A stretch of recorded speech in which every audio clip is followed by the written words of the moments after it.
রহমান রহিম।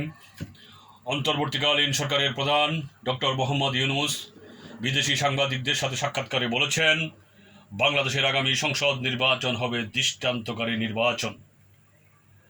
এখন আমার কথা হলো, সেটা যদি আপনি করতে চান তাহলে সকল রাজনৈতিক দলের জন্য লেভেল প্লেয়িং ফিল্ড তৈরি করতে হবে। আমরা দেখতে পাচ্ছি কিছু কিছু প্রশাসনের কর্মকর্তা, কিছু কিছু পুলিশ কর্মকর্তা দলীয় লেজুড়ি ভিত্তির কারণে প্রশাসন ঠিকমতো রান করতে পারছে না। কিছু কিছু পুলিশ কর্মকর্তার কারণে মানুষ যথেষ্ট সেবা পাচ্ছে না।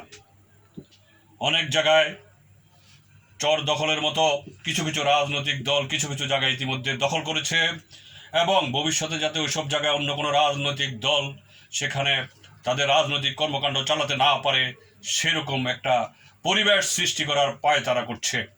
আমি আপনাকে বলবো, আমাদের স্বরাষ্ট্র উপদেষ্টা যথেষ্ট চেষ্টা করছেন, কিন্তু সকলের সহযোগিতা না পেলে পরিবেশ পরিস্থিতি আইন শৃঙ্খলা উন্নতি করা অসম্ভব।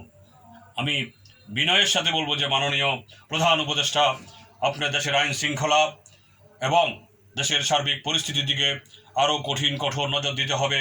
তাহলে দেশের আইন শৃঙ্খলা পরিস্থিতি স্বাভাবিক হবে, মানুষ আইনের আশ্রয় দিতে পারবে, আইনের সহায়তা পাবে। কথা বলে